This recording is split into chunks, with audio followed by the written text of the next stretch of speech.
गोपान गोकुल रक्षायां निरूप्य मथुरां गतः नन्दः कंसस्य वार्षिक्यं करं दातु पुरद्वा। अर्थात वार्षिक कर देने के लिए नंद बाबा ग्वालों को गोकुल की रक्षा में नियुक्त किया और स्वयं मथुरा गए। उधर सुखदेव जी महाराज कहते हैं कंस ने पूतना को भेजा है। कंसेन प्रहिता घोरा पूतना बालघातिनी शिशुश्चचार निघ्नन्ति पुरग्राम ब्रजादिषु। पूतना आई।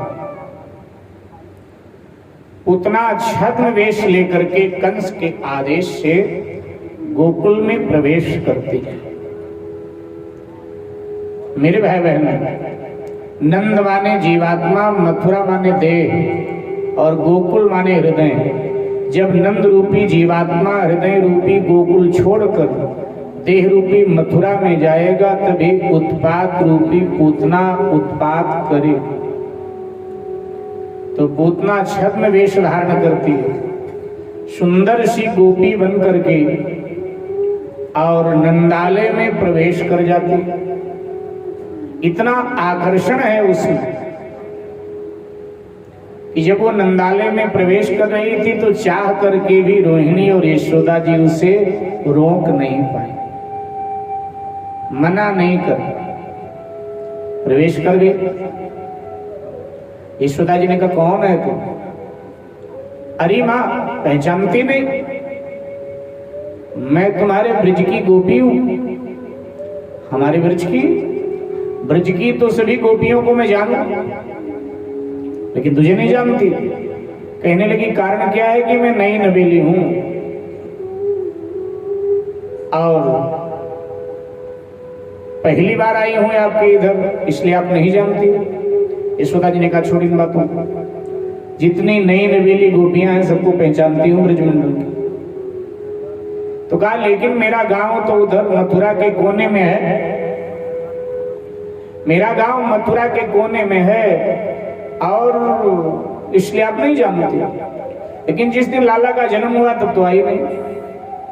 पूतना ने कहा मैं थी ही नहीं घर में, मैं तो अपने मायके गई हुई थी। लेकिन मायके में भी आपके लाला के जन्म की धूम थी और जब लौट कर आई तो ससुराल में भी धूम।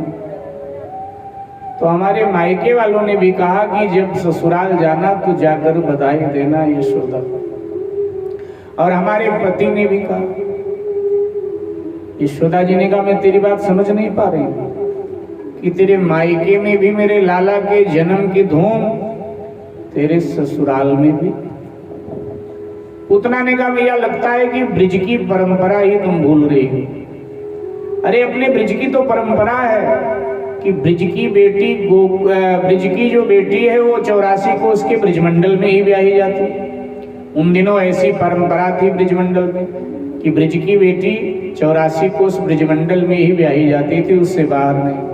आज भी ब्रज के देहातों में कहावत कही जाती है कि ब्रज की बेटी और गोकुल की गाय, ब्रज की बेटी और गोकुल की गाय जब कर्म फूटे तब अलग जाए, अन्यथा वही। अब तो खैर ये परंपरा टूट गई, लेकिन उस समय ये परंपरा थी। तो कहती मेरी ससुराल भी ब्रज में, मेरा मायका भी ब्रज में। यशोदा जी को लगा कि ये ठीक कह रहे।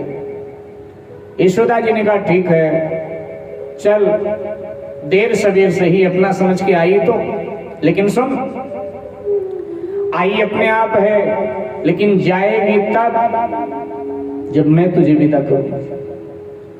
जो हमारे लाला के जन्म की बधाई देने आई उनको हमने गहने दिए हैं, बढ़िया बढ़िया कपड़े दिए हैं, तुझे भी दूंगी। लेकिन है क्या ना, आज मेरे पति देव ना घर पे नहीं, आज वो मथुरा गए अब वो रात तक लौटेंगे, फिर कल तुझे सब मंगा करके दूंगी, फिर कल जाना, आज तो तुझे ठहरना पड़ेगा। माताएं बहनें बड़ी भोली होती, बिना पूछे ही थोड़ी देर बैठ जाओ उनके पास, राधे राधे कर लो, बिना पूछे ही सारी जानकारी दे देती। तो यशोदा जी ने भी बिना पूछे ही सारी जानकारी दे दिया। अभी पूतना को थोड़ा सा डर तो लग रहा था कि कहीं इसका पति ना आ जाए, लेकिन अब पूतना निश्चिंत तो हो गई कि इसका पति तो है ही नहीं, मथुरा गया।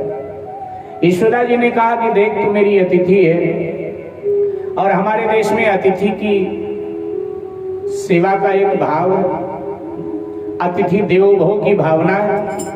तो यशोदा जी ने कहा कि ये मेरे लाला को एकदम संभाल तू, ये बड़ा नटखट है और मैं तेरे लिए कुछ जलपान ले आता। यशोदा जी भीतर गई, पूतना यही चाहती थी लाला को पूतना ने गोद में ले लिया। अच्छा, आज लाला गोद में चला भी गया, अपरिचित के नहीं जल्दी जाता नहीं। अभी तो ठाकुर जी इनको पता है कि पूतना का उद्धार आज ही करना, गोद में चले गए। मेरे भाई बहन, उधर यशोदा जी भीतर, पूतना अपने वास्तविक देश में आ गई। अपने स्तन में कालकूट विष लगा के आई थी, सो विष लगा वो स्तन भगवान के मुंह में डाल दिया। भगवान ने पूतना के स्तनों को अपने मुख में लिया, पूतना के स्तन को भगवान ने अपने मुख में लिया और दोनों हाथों से पकड़ा, आंख बंद कर लिया।